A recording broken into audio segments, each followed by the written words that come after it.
Le cadre théorique de la fonction de production agrégée.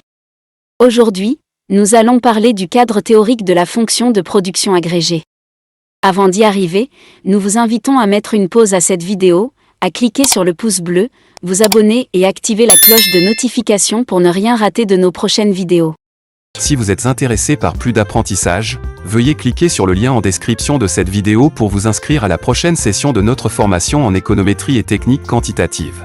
La fonction de production agrégée est l'un des fondements de l'analyse de la croissance économique. Elle permet de comprendre comment une économie transforme ses facteurs de production en richesse. On l'écrit souvent de la manière suivante.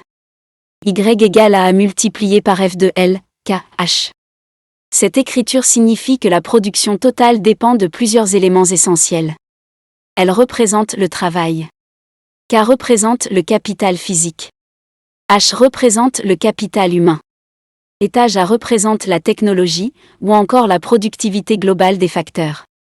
Autrement dit, une économie produit davantage lorsqu'elle dispose de plus de travailleurs, de meilleurs équipements, d'une main-d'œuvre plus qualifiée et d'un niveau technologique plus élevé. Décomposons maintenant les déterminants du PIB. Le travail représente la quantité de main-d'œuvre disponible dans l'économie. Le capital humain introduit la dimension qualitative. Il renvoie au niveau d'éducation, aux compétences, à l'expérience, mais aussi à la santé des travailleurs. Le capital physique, quant à lui, regroupe les machines, les infrastructures, les outils et les équipements utilisés dans le processus de production. Enfin, la technologie mesure l'efficacité avec laquelle tous ces facteurs sont combinés. Sans progrès technologique, une économie finit souvent par faire face à des rendements décroissants. Cela signifie qu'ajouter davantage de capital ou davantage de travail produit progressivement de moins en moins d'effets supplémentaires sur la production.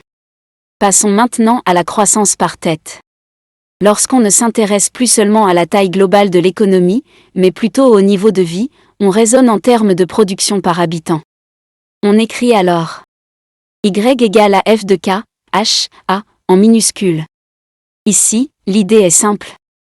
Ce qui compte pour le bien-être, ce n'est pas seulement que l'économie grandisse, mais que chaque travailleur dispose de meilleurs outils, de plus de compétences et d'un environnement technologique plus performant.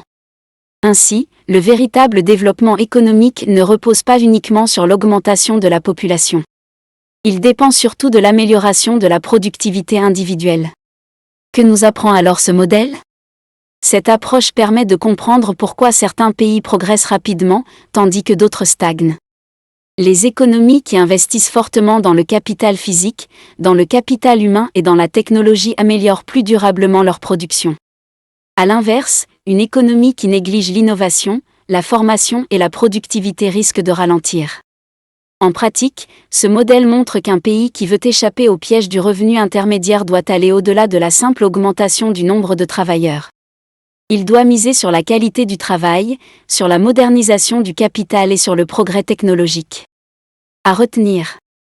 La fonction de production agrégée montre que la croissance économique dépend de la combinaison entre le travail, le capital physique, le capital humain et la technologie. Comprendre ce cadre théorique permet de mieux analyser la croissance, le PIB, la productivité et les écarts de développement entre pays. Merci d'avoir suivi cette explication. Pensez à aimer la vidéo, à partager et à vous abonner pour plus de contenu sur l'économie, l'économétrie et l'analyse statistique dans sa globalité. Si vous êtes intéressé par plus d'apprentissage, veuillez cliquer sur le lien en description de cette vidéo pour vous inscrire à la prochaine session de notre formation en économétrie et technique quantitative.